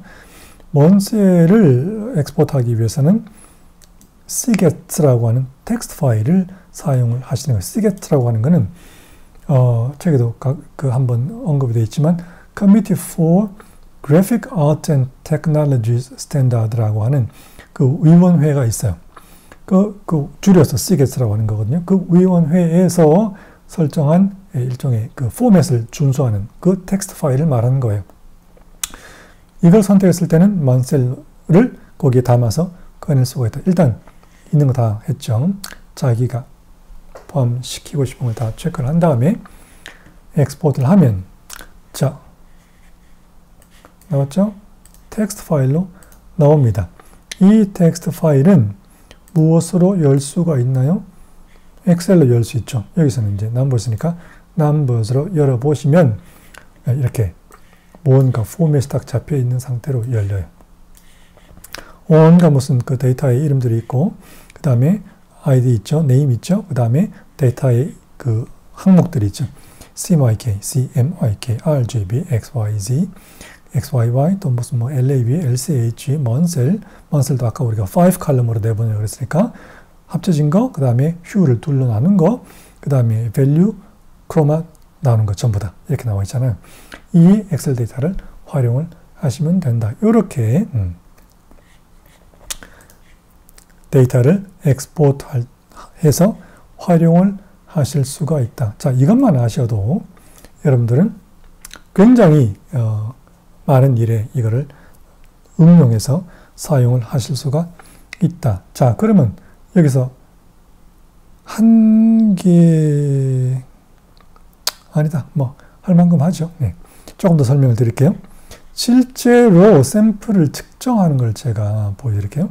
물론 측정하려면 i1 같은 기계가 연결이 되어 있어야 되고 지금 연결이 되어 있으니까 어디로 들어가면 실제로 측정하시는 것, 실제로 그 프린트된 걸 제가 측정해 볼 거예요. 어디로 가시냐? 패치 리더라고 하는 게 바로 측정 툴이에요. 들어가시면 이런 게 보이고 어떤 기계가 연결이 되어 있습니까? 라고 여기에서 설정하는데 지금은 i1 Pro 2가 연결되어 있으니까 이걸 선택하시면 초록색이 들어오죠. 그러면 연결 인식이 되어 있다. i1 Pro 2는 측정 조건 데이터가 세 가지 가능하죠. 0, 1, 2. 셋 다 가지고 싶다 그러면 세 개를 다 체크를 하시는 거예요. 그 다음에 측정을 하는 방식이 크게 세 가지가 있어요. 뭐가 있냐? 그냥 그 자기가 무작위로 이것저것 측정을 하는 그런 스타일을 unconstrained라고. 그러니까 constraint 없다. 제약 없이 그냥 마음대로 한다. 그 뜻이죠. 한 개를 하든 천 개를 하든. 그 다음에 custom chart라고 하면 딱 O와 열이 정해진 거예요. 예를 들어서 이런 식의 거를 측정해서 스캔을 하고 싶다라고 한다면 열이 5개고 O가 10개죠. 그러니까 5개고 10개고 이렇게 되겠죠. 이렇게 O와 열을 숫자를 정해 주시면 거기에 사각형이 딱 이렇게 결정이 되죠. 이런 상태로 측정을 하셔도 되고 또는 이미 자기가 측정하고 싶은 포맷이 열려 있는 경우에 예컨대 이거라고 칩시다. 열려 있는 경우에는 그냥 패치 툴 파일이라고 하는 것을 클릭하시면 돼요. 그 뭐냐? 지금 제일 앞에 열어놓은 이 파일 형태 그대로 할 거다. 그러면 그게 패치 툴 파일 50 Colors of Soul 이거죠. 요거 선택하시면 요거 그대로 할 거야 라고 선택하시면 이 포맷대로 하시는 거예요. 아시겠죠? 자, 지금은 그냥 한 개씩 내가 원하는 거를 할 거니까 unconstrained라고 하고 한번 해봅시다. 그래서 어떻게 하는가? 스타트는 언제나 그 측정 베이스 있죠. 흰 타일 위에, 깨끗한 타일 위에 놓고 평평한 상태로 완전히 접촉된 상태로 놓은 다음에 캘리브레이션 끝날 때까지 타치하지 마시고 그 다음에 이제 끝났죠. 캘리브레이션이 끝나면 지금부터 측정이 가능한데 바로 여기에서 농도 측정도 함께 가능하다는 거예요. 아, 이 농도에 대해서 또 한번 설명을 하고 들어와야겠네.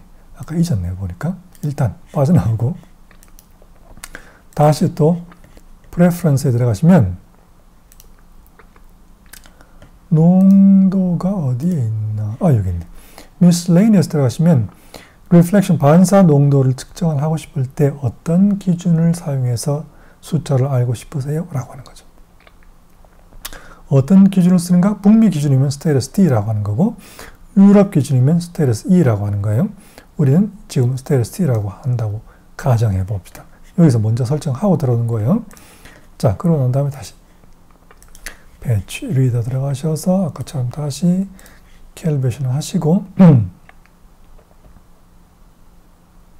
자, 이렇게 하고 내가 알고 싶은 값은 LAB인지 뭔지를 선택하시고 그 다음에 기계를 든 다음에 항상 사용을 하는 기준 화이트 바탕, 백킹 위에 놓으시고 백킹이 달라지면 색깔이 달라지는 거예요. 그러니까 늘 사용하는 백킹이 있어야 돼요. 그 백킹은 i1 프로2 같은 거 사면 주는 화이트 백킹이 있죠. 그거 사용하시면 되는 거죠. 자, 제가 딱 지금 5개만 측정해 볼게요. 1개, 그 다음에 스펙트럼 보이죠? 2개, 그 다음에 3개, 그 다음에 4개, 그 다음에 5개, 그 다음 1개만 더 해볼게요. 뭘 하는가? 그 프린트 그냥 종이, 화이트 종이를 제가 측정을 해볼게요. 화이트 종이는 어떤 색깔을 가지고 있을까? 이 종이 쉽지 않네. 자, 종이. 자, 이게 종이. 그럼 6개 했죠, 지금? 이렇게 측정을 한 거다. 했더니, 각각의 5개의 컬러 샘플과 흰 종이에 대해서 스펙트럼이 어떻게 반응이 나오는지가 여기 다 그래프로 나오죠. 거기에서 우리가 이미 다 배운 건데, 이 5개의 컬러 샘플에 있어서는 한 줄처럼 나왔잖아요, 전부 다. 그죠? 이거면 이거, 이거면 이거가 뭔가 갈라지는 게 안 보이잖아요. 무엇에 의해서? 측정 조건 M0, 1, 2 세 가지에 의해서. 그런데 흰 종이를 측정했더니 세 가지 다 갈라진 게 보이죠? 뭐 때문이라고 그랬어요? 형광증백제 때문에. 형광증백제가 그 종이에 들어있으면 UV에 대해서 반응을 하는 거죠. 형광증백제의 역할이 그런 거죠. 그래서 이 용지는 형광증백제가 들어있다. 제일 여기에 형광증백제에 의해서 반응을 많이 한 것은 M1 데이터고 그 다음으로 반응한 것이 M0 데이터고 그 다음에 반응 안 한 것처럼 보이는 게 바로 UV 컷한 데이터인 M2 데이터예요. 그러니까 형광증백제가 들어있는 흰 종이는 이렇게 반응이 서로 엇갈리게 나올 수가 있다는 것도 이미 우리가 배웠어. 자, 어쨌든 그래서 각각의 샘플에 대하여 M0, 1, 2 세 가지의 측정 조건에 의한 LAB가 딱 데이터가 다 나와 있죠. 그리고 CMYK로 쳤을 때의 그 스테레오스 T 기준의 농도도 얼마다고 딱 나와 있어요. 지금 여기서 제가 측정한 거에는 딱 CMYK라고 해당한 게 여기 Y밖에 없긴 하지만 어쨌든 CMYK라고 친다면 이 색깔은 사이엔 농도로는 이렇고 마젠타 농도로는 이렇고 이렇다 그런 뜻이에요. 그래서 이거는 실제로 인쇄소에서 측정하시려면 실제 마젠타, 옐로우, 그 다음에 사이엔, 블랙 농도를 측정하셔야 되는 거겠죠. 자, 농도를 알 수도 있다는 걸 여기서 지금 보셨고 그 다음에 그래프도 보셨고 그 측정을 했으면 눈으로 보고 끝날 수도 있지만 모든 측정은 다 이렇게 뭔가 시간과 그 에너지를 들여서 만든 데이터이기 때문에 저장을 해야지. 그러면 일단 저장을 하시려면 이제 측정은 다 했어. 그러면 스탑 하시는 거예요. 그 스탑 할 건데 이거 그냥 다 갖다 버리게? 아니 측정을 해야지. 자, 저장을 해야지. 그러면 save라고 하고 측정된 데이터에서 뭘 저장하고 싶어? 이게 바로 측정 조건 세 가지 다 할 거예요. 네. 이건 뭐냐? 밑에 거는 한 파일에 갖다 놓고 또 각각 다른 파일로 즉 4개 생긴다는 거예요. 그렇게 해주세요. 원하는 걸 하세요. 그 다음 id, name, 이거 id, name은 딱 지금 필요 없죠. 어쨌든 name도 하고 lab 데이터, 뭐 자기 원하는 데이터, 뭐 density 데이터, 뭐 하여튼 알아서 하세요. 이렇게 원하는 거를. 그런 다음에 OK를 한 다음에 역시 또 같은 데다가 저장을 해봅시다. 그러면 텍스트 파일로 또 나오는 건데 아까 말씀드린 것처럼 4개의 파일로 나왔죠. M0, M2 다 가지고 있는 데이터 1개, 그 다음에 M0, M1, M2 데이터 따로따로 되어 있는 텍스트 파일 4개가 나왔어요.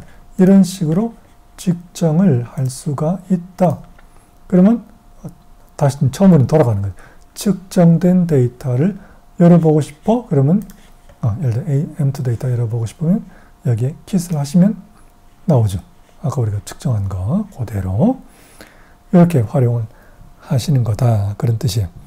자, 그러면 이제 대략 그 소프트웨어를 가지고 무엇을 할 수 있을지는 그림은 전체적으로 그려졌다고 보시면 되겠고, 무엇을 지금부터 조금 더 나아가서 조금 더 그 어드밴스드 된 상태로 의 내용을 보여드릴 건가 하면, 이 기능 중에 어떤 게 있다고 그랬냐면, 이미지에서 어떤 타겟을 꺼내서 그 컬러 데이터를 뽑아낼 수 있다고 그랬잖아. 자, 이게 뭐냐? 바로 내가 디지털 카메라 프로파일을 만들기 위해서 타겟을 찍어서, 우리가 디카 프로파일링 다 배웠죠? 실제로 찍어서 카메라 프로파일 만들어서 프로파일을 어사인해서 딱 저장한 사진이 있어요. 다시 한번, 디지털 카메라 프로파일 만들려고 SD 차트를 찍어서 프로파일을 만든 다음에 만들어진 카메라 프로파일을 어사인한 다음에 저장한 SD 차트의 이미지예요. 오케이? 그러면 지금 그 데이터를 뽑아내는 기능을 활용해서 무엇을 하고 싶은가? 그거는 도구고, 그 과정이고, 목표는 이 카메라 프로파일이 얼마나 정확하게 효과를 발휘하는지를 보고 싶다, 그거예요. 자, 그걸 어떻게 하는가 보여드릴게요. 여기 가야지. 툴에 가서 Extract Target from Image라고 하는 것을 선택하세요. 이미지에서 타겟을 꺼내겠다는 거예요. 타겟의 컬러 데이터를, 그 말은 약간 일단 보기 좋게 크게 하신 다음에 요 타겟이지. 만든 카메라 프로파일도 어사인 되어 있는 상태죠. 갖다가 끌어 넣으세요. 인식이 됐죠. 여기서 보세요. 열이 10개, 5가 14개예요. 14개. 그래서 다 개수 맞춰져 있죠? 요거를 위치를 내가 여기야 라고 알려주면 거기서 컬러를 샘플링 해가지고 LAB 데이터를 꺼내겠다. 그거예요, 지금 컨셉은. 자, 3개를 그냥 대충 끝에 갖다 놓으시고 마지막 4개를 할 때 요 타겟이 중심에 오는지를 잘 보세요. 그걸 이렇게 맞추는 거예요. 그 다음 이걸 맞춘 다음에 나머지도 조정을 하시면서 이렇게 요 타겟을 보고 중간에, 거의 중간이면 되는 거죠. 자, 그러면 모든 배치가 다 중간에 딱 위치하고 있죠? 그렇게 위치가 정확하면 타겟을 추출하자라고, extract target이라고 하면 여기 지금 붙어있는 디카의 프로파일이 보이고 인텐트는, 렌더링 인텐트는 상대 색도계라고 할 거야 라고 하고 이렇게 하시면 되는 거예요. OK를 하시면 지금 뭐가 나왔는가? 거기서 이미지에서 LAB 데이터를 추출을 해낸 거예요. 그러면 자, 내가 지금 뭘 하고 싶다고 그랬죠? 이 이미지에 들어있는 LAB를 꺼낸 것이 내가 찍은 그 차트의 원래 실물의 LAB와 얼마나 가까운지를 보면 얼마나 정확하게 디카의 프로파일이 역할을 하는지가 나오는 거죠. 그래서 뭐를 열어서 비교할 건가? 그 타겟의 실물 측정 데이터를 여는 거죠. 측정 데이터 D50 이해도 기준 물론 열었어요. 자, 똑같은 열로 맞춘 다음에, 같죠? 두 개를 뭐 한다? 비교를 하시면 되는 거예요. 비교는 아까 우리 한번 한 적이 있죠. 툴 들어가면 컴페어가 있다. 무엇과 무엇을 비교하는가? 제일 마지막에 열어놓은 거. 기준이 무엇입니까? 레퍼런스가 기준이에요. 요게 기준이고, 그걸로부터 얻어낸 샘플이 요 놈이죠. 요게 샘플이에요. 요 두 개를 비교를 해서 얼마나 두 개가 정확한지, 근사한지를 보면, 아, 디지털 카메라 프로파일이 이렇게 정확한 역할을 하는구나 라는 걸 알 수가 있다. 봅시다. 자, 이제 이거 비교 아까 해봤으니까 보세요. 아, 이건 정확히 말씀드리면 디지털 카메라 아니고 뭐 같은 거지만 스캐너 프로파일이에요. 지금 앱슨 제가 20몇 년째 가지고 있는 스캐너 프로파일이에요. 자, 열었더니 델타 E 1.0 이상은 노란 색깔, 델타 E 2.0 이상은 빨간 색깔이라고 기준을 줬더니 색깔에 있어서는 거의 테두리 쳐진 게 거의 없죠. 그 말은 실물과 눈으로 구분할 수 없을 정도로 정확하게 스캐닝 된다, 그런 뜻이죠. 거의 대부분의 타겟이 오차가 나는 게 어디 있습니까? 주변에 있는 블랙에 거의 다 대부분 집중되어 있죠. 그것은 왜 그런가 하면 그 스캐너나 디카의 특성상 그 블랙을 조명을 아주 일관성 있게 하기가 굉장히 어려워요.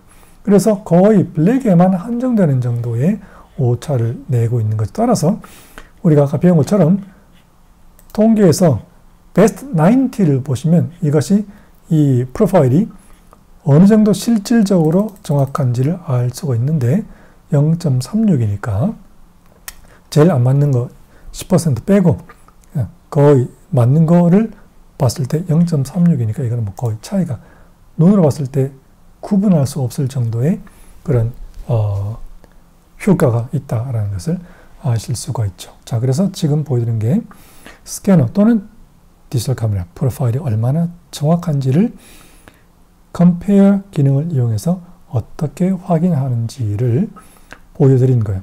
이렇게 하시는 거예요. 그럼 무엇도 똑같은 원리로 하실 수가 있는가 하면 프린터 프로파일이 얼마나 정확한지 그건 어떻게 합니까? 일단 기준이 있어야죠. 기준이 뭐냐? 그거 제가 말씀드린 링크에 들어가시면 이런 파일들이 전부 있습니다. 이 CSV 파일을 Inkjet Print Accuracy Check 120 LAB 패치라고 되어 있는 이거를 열어보시면 이렇게 어떤 이미지가 나와요. 오열로 이렇게 열어두시고 이 똑같은 모양을 가진 이미지 LAB 데이터가 또 그 링크 속에 있어요. 그걸 활용을 해서 Absolute Colorimetric으로 프린트 프로파일을 이용해서 변환해서 프린트한 다음에 적절한 시간이 지나서 6시간 아니면 뭐 하루 이틀 지나서 측정을 해서 그 측정된 것을 여기 지금 있거든요. 측정된 거를 불러서 비교를 하시면 되는 거죠. 아까와 원리는 똑같죠. 스캐너 프로파일이 디지털 카메라 프로파일이 얼마나 정확한지를 보는 것과 똑같은 원리예요. 기준이 있고 그 기준, 이거는 이미지가 있었고 LAB, 그거를 프린트 프로파일로 앱솔루트로 변환한 다음에 프린트해서 측정을 한 데이터가 있고 그걸 열었고 두 개를 비교해서 얼마나 가까운지 보면 그 프로파일이 얼마나 정확하게 색깔을 옮겨주는지를 효과를 보실 수가 있죠. 한번 봅시다. 일단 이게 기준이고 이게 실제 프린트해서 측정한 측정 데이터죠. 역시 컴페어로 들어가서 기준과 샘플을 비교하자. 오케이? 했더니 이렇게 나왔어요. 여기 방금 이게 나온 건데 아무 테두리가 없어요. 무슨 말이? 색차 1.0 이상 나는 것도 아무것도 없다, 그런 뜻이에요. 그래서 실제로 얼마나 차이 나는가 통계를 봤더니 전체 평균 0.34. 제일 큰 차이가 0.79밖에 나지 않는, 그러니까 테두리가 지금 없는 거죠. 0.5 이상 나는 것부터 테두리를 보이게 만들면, 그리고 1.0 이상이면 빨갛게 만들면 이렇게 되죠. 노란 것만 몇 개 있는 거죠. 그리고 아까처럼 테두리 일단 좀 없앴더니 아예 아무것도 눈으로 봤을 때 구분할 수 있는 게 거의 없죠. 그 프린터 프로파일을 잘 만들면 이 정도로 정확하게 파일 속에 있는 LAB 데이터를 프린트 실물로 옮겨줄 수가 있는 거예요. 물론 모든 프린터가 다 이렇게 되지는 않고요. 같은 프린터라도 모든 종이의 모든 매번 그런 정도의 정확성이 나오진 않아요. 여러 가지 변수가 많기 때문에. 그러면 아까 경우 말고 또 다른 경우를 한번 볼까요? 예컨대 이런 경우가 또 있었다. 이건 얼마 차이가 날까? 이건 다른 경우죠. 아마 용지도 다를 거예요. 자, 컴페어 한번 해볼까요? 이게 기준이고 이게 샘플이다. 비교를 해보면 아까와는 조금 다르죠? 아까는 전체 평균 0.34였죠. 지금은 0.6. 이 정도만 하더라도 준수하다. 그러니까 이런 식으로 내가 만든 프린터 프로파일이 얼마나 실제로 정확성을 보이는지를 검증을 한 다음에 사용을 하시는데 활용을 하는 것이고, 그 다음에 가끔씩 이렇게 세월이 지나서 한 달이 지났거나 일주일이 지났거나 6개월이 지났거나 지나서 이거 좀 이상한 것 같은데 라고 하면 다시 프린트해서 똑같이 측정을 해서 기준과 비교를 하면 어라차 이게 옛날하고 많이 달라졌네 라는 것을 아실 수도 있겠죠. 그런데 활용을 하시는 거예요. 그렇게 품질 관리하는데 사용을 하실 수가 있는 거다. 자, 그러면 오늘 많은 걸 배웠죠? 자, 오늘 여기까지만 합시다, 그러면. 자, 일단 패치 툴이 할 수 있는 걸 거의 다 보여드렸고, 그걸 활용해서 프린터 프로파일이 얼마나 정확하게 됐는지, 또는 스캐너, 디지털 카메라 프로파일이 얼마나 정확하게 됐는지, 그 다음에 프린터가 이렇게 세월이 지나면서 얼마나 달라지는지 같은 것도 그런 식으로, 물론 다른 방법이 있지만, 그런 식으로 확인을 해 보시는데 사용할 수 있다. 어떤 파일을 열 수 있는지도 설명드렸고, 열어서 보고 어떻게 비교한지도 설명드렸고, 그 다음에 어떤 데이터를 다른 포맷으로 어떻게 뽑아내는지, 이미지로 또는 텍스트로 뽑아내는지 등을 설명을 드렸어요. 그러면 오늘은 여기까지 하고 다음 시간에 조금 더 보충을 해서 패치 툴에 대해서 나머지 설명을 하도록 하겠습니다. 자, 그러면 다음 시간에 보죠.